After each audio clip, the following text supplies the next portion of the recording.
সুপ্রিয় ব্রাজিলের গলাবাজ, সাফাবাজ, ফাফরবাজ, ঠগাবাজ, হাগাবাজ ব্রাজিল সমর্থকবাসী, আসসালামু আলাইকুম।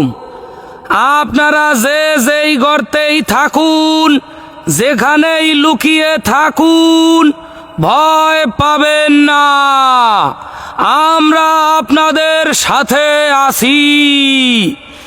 এতদিন যে সমস্ত ব্রাজিলের ভাইয়েরা মেসির পেনাল্টি মিস এবং পেনাল্টি ভাতা নিয়ে ট্রোল করতে করতে হাঁপিয়ে গেছেন, আপনাদের জানাই অভিনন্দন ও সমবেদনা।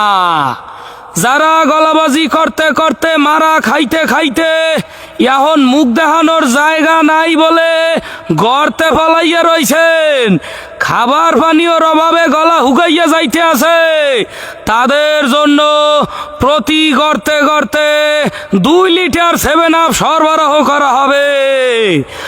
আপনারা হতাশ হবেন না, হতাশ হয়ে সুইসাইড করার সিদ্ধান্ত নেবেন না। সুইসাইড না করিয়া 7 আপ খান। হারের শোকে গাঞ্জা খাইবেন না, গাঞ্জা না খাইয়া 7 আপ খান। চোখের জলে নাকের জলে হলুদ রঙের জার্সিডারে না ভিজাইয়া 7 আপ দিয়া ভিজান। আপাতত গর্ত থেকে বের হওয়ার দরকার নাই, আপনাদের গার্লফ্রেন্ডদেরকে দেখে রাখার দায়িত্ব মগো। শুধুমাত্র গার্লফ্রেন্ডই নয়, সকল আর্জেন্টাইন ফ্যান ফলোয়ারের প্রতি বিশেষ দৃষ্টি আকর্ষণ করছি। আপনারা আপনাদের প্রতিবেশী অসহায় ও অবলা নিরীহ ব্রাজিল ফ্যানদেরকে দেখে রাখবেন, তাদের খোঁজ খবর নিবেন, বেঁচে আছে কিনা দেখবেন, মাঝে মাঝে তেরান স্বরূপ 7 আপ নিয়ে তাদের দোরগোড়ায় পৌঁছাইয়া যাইবেন। কারণ তারা এখন গর্তে লুকাই রইছে, গর্তের মধ্যে বইয়া কোনো কথাবার্তা কইতে পারতেছে না, নিজের মনে পায়খানা পেশাব করিয়া গর্ত ঘাবড়াইয়া ফেলাইতে পারে। তাই সবাই 7 আপের পাশাপাশি প্রত্যেকের জন্য একটা করে প্যাম্পাস অবশ্যই বরাদ্দ রাখবেন, কারণ প্যাম্পাস ছাড়া তারা গর্তে লুকাইয়া থাকলে যে কোনো মুহূর্তে হাগ্যা মুইতে গর্ত ঘাবড়াইয়া যাওয়ার ডায়রিয়া ইয়েতে মরিয়ে থাকতে পারে।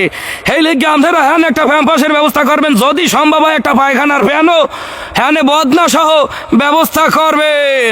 তাদের প্রতি বিশেষ খেয়াল রাখবেন। 7 তারিখের আগে আর গর্ত থেকে বাইরে হইবেন না। সোহে লাশ সরম ছায়া বেলাস পেডিকট কিছু থাকলে গলাবাজি কমাইয়া দেবেন আর ট্রোল করা বন্ধ করবেন। আগামী বিশ্বকাপের আগে আর গর্তে কোনে বাইরে হইবেন না। ইতি আপনাদের ভালোবাসার বিনোদন ভাই form, United state of Patuakhali. বড়া গায়ে গেলাম নাকি?